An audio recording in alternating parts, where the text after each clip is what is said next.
Yo, what's up guys, welcome back to another video. This is a reaction to Matador, the unexpected violent tornado in Texas.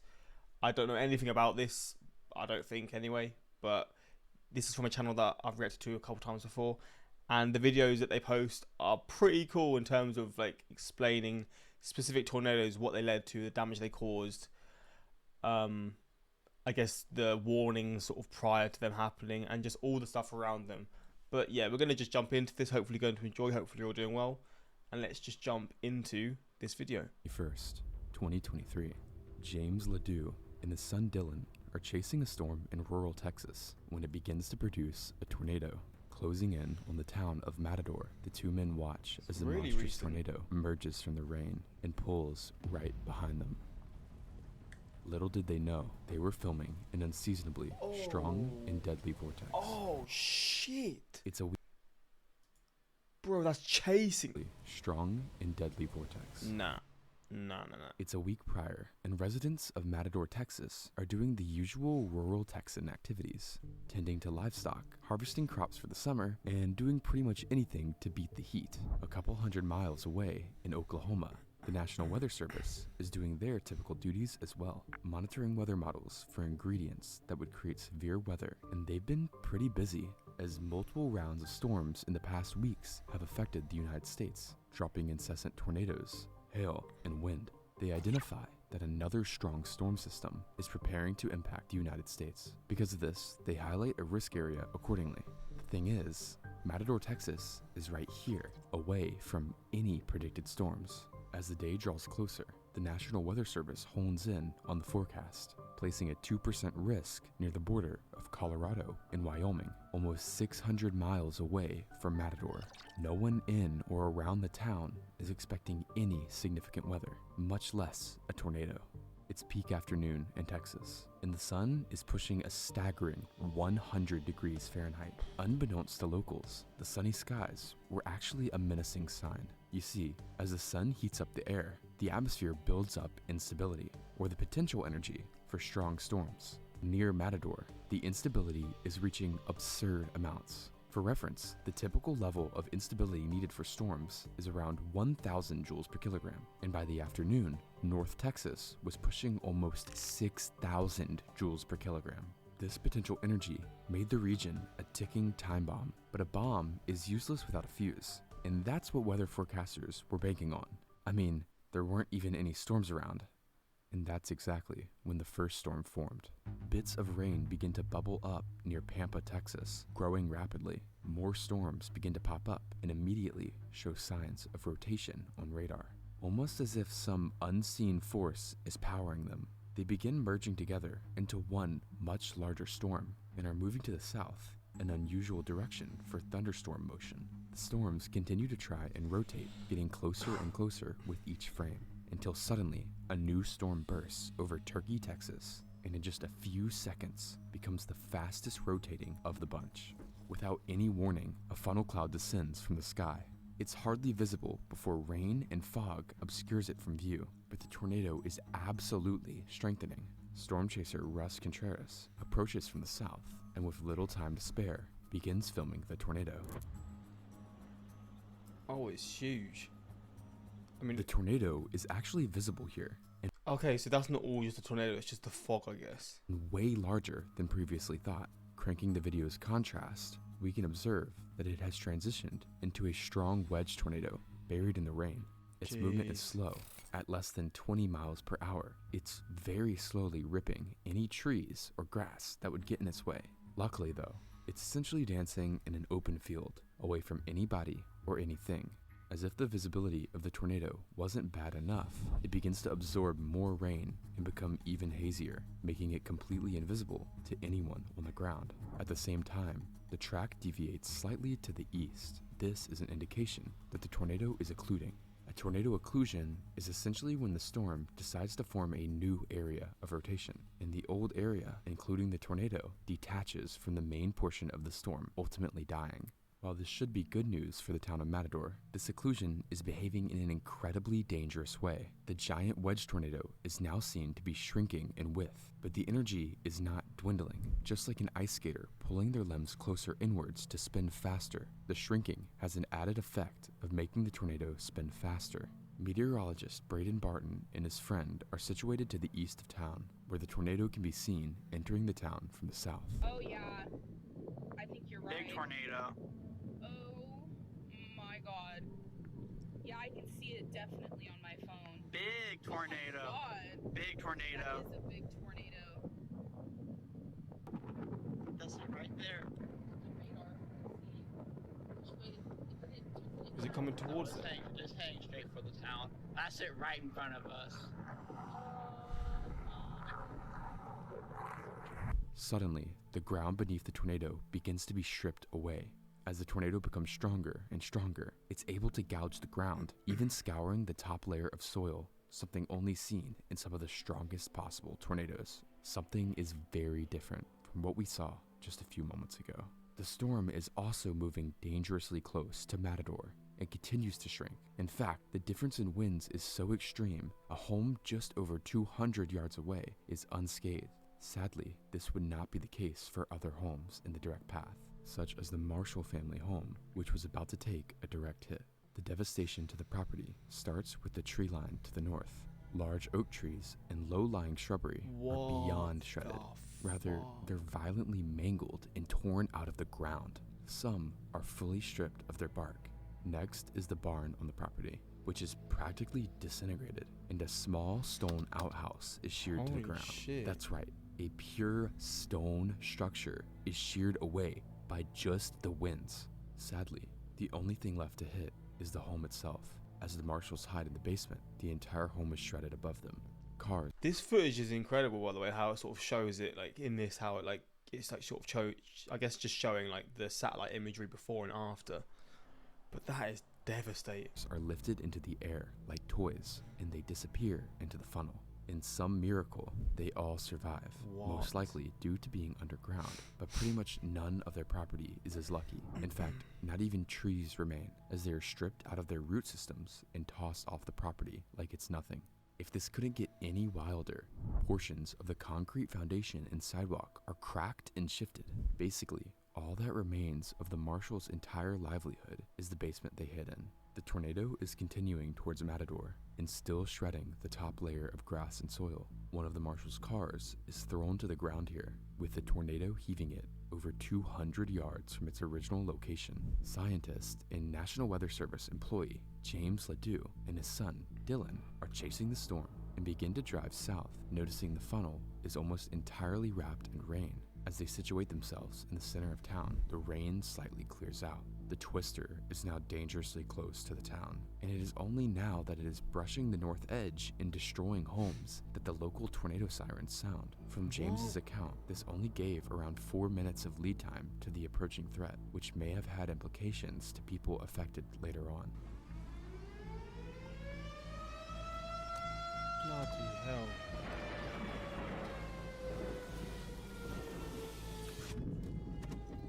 Is this going into town? It could be, or just... A home, not even in the direct wind field, sees the effects of the funnel next. With solely 2 rooms left standing in the entire home, it dodges another home to the right, whose roof is ripped away, with the outhouse on the property sucked into the core of the tornado and shredded to bits. These chunks of the home leave divots in the ground as they are slammed down at violent speeds. The tornado is finished sparing homes now, as the house of Anthony Boyd is next. Anthony rushes down to a storm shelter he had put prior, most likely saving his life, as the tornado rips through his home. Once again, trees on the property are debarked, mangled, and denuded, and hardly anything is spared on the property, including his blue pickup truck, which was completely lofted away. After the tornado passed, Anthony found he was trapped in his storm shelter, but remained hopeful that help would arrive. But when search and rescue officials came to his property and noticed there was no vehicle to be found, they assumed no one was home at the time. Anthony's friend had to free him, and after looking around, Anthony realized his truck was genuinely nowhere to be found. It wasn't until the next day that Anthony would discover his car half a mile away in an open field. This is what it looked like. Fuck, mate. Tornadoes are never gonna, like, I'm never gonna get, like, I guess, used to how crazy they really are.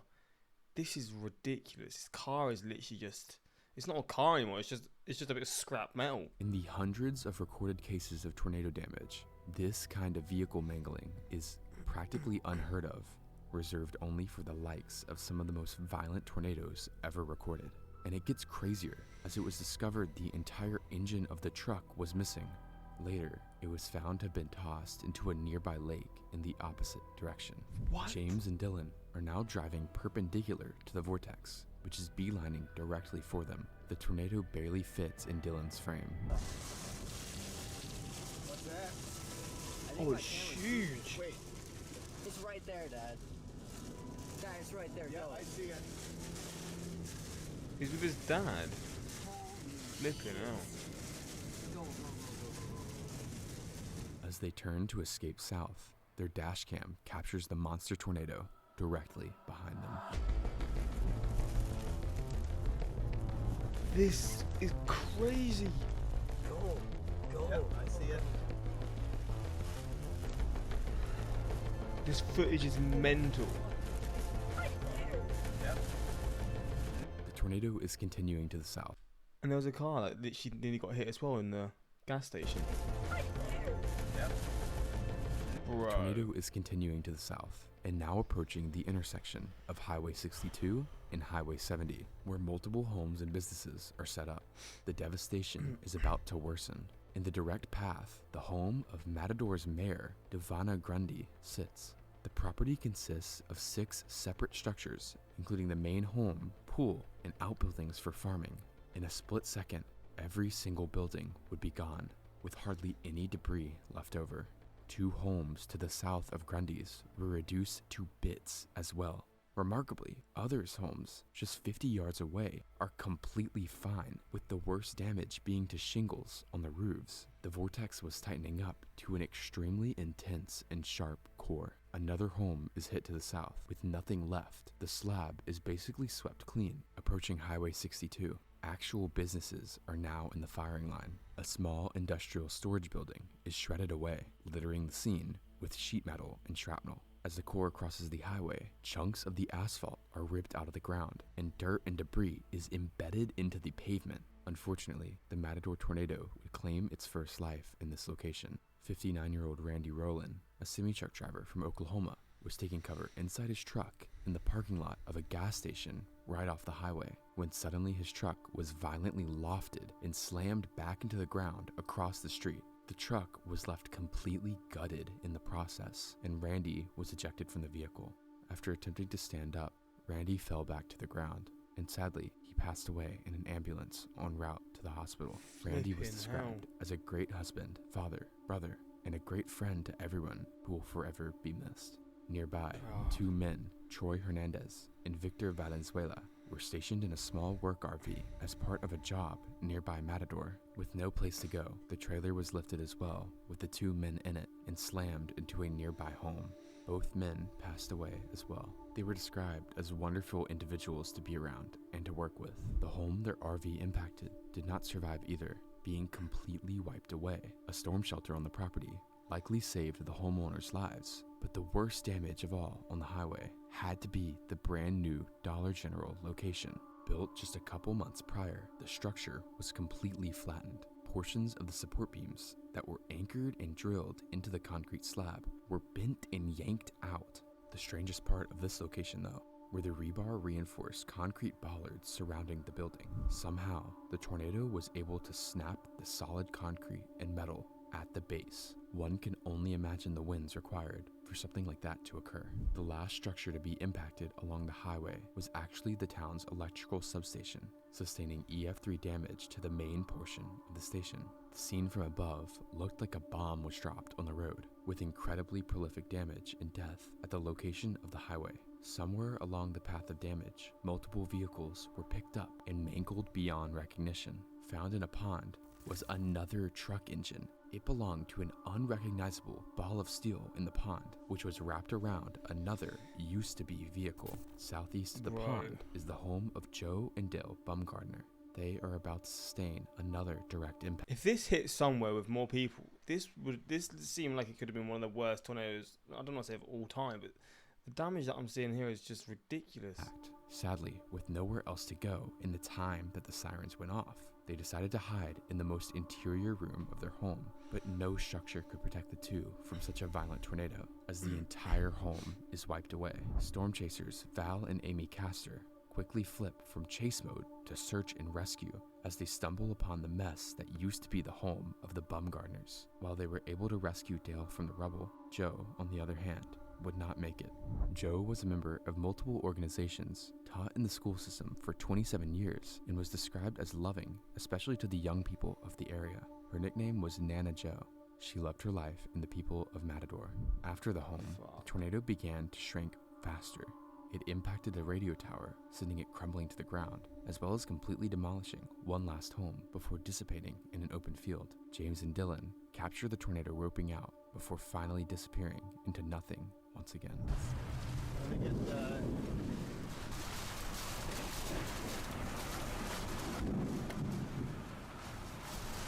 roping out now. What a picture. As rescue teams and weather enthusiasts alike began streaming into the area, the sheer strength of the tornado was realized. Large mesquite trees, some of the strongest in the world, were debarked, sanded, and mangled like toothpicks. Vehicles were tossed like toys, and homes were completely slapped. But not all was lost. Initially, the tornado had aimed directly for the center of town, where hundreds of homes and businesses stood. Though, even by just sideswiping the area, the death and devastation remained. Surveyors from the National Weather Service and Texas Wind Institute settled on an EF3 rating for the town. This caused This is what an EF3 can do. What the fuck? a lot of controversy, as some claimed it was a gross underestimate of such a violent tornado. But more importantly was the issue of the sirens and why they didn't go off until the tornado was well into town. Maybe if the sirens sounded earlier, there would have been more time for the affected to find appropriate shelter, as multiple storm shelters were in Matador. There are also multiple questions to be asked about how the entire risk area was missed. At the very last second, the National Weather Service did upgrade to a small 5% risk around Matador, but that was essentially after the tornado was on the ground. Whatever the case may be. Well, that's not going to help anything then, is it? Bloody hell, man. This was crazy. I didn't know anything about this before, but seeing this makes you realize how insane this was. The pictures of the cars are unreal. This tornado has only an EF3 rating. Texas gets unbelievably violent tornadoes. Jarrell, Pampa, Kellerville, and this. One underrated tornado channel, but ripped the victims. Yeah, man. That was shocking. Damn, man. This was a real good representation of just how horrifying they can be. But yeah, that's pretty much it. Let me know your thoughts on this. And I guess, yeah, that's pretty much it. Until next time, like, subscribe, and peace.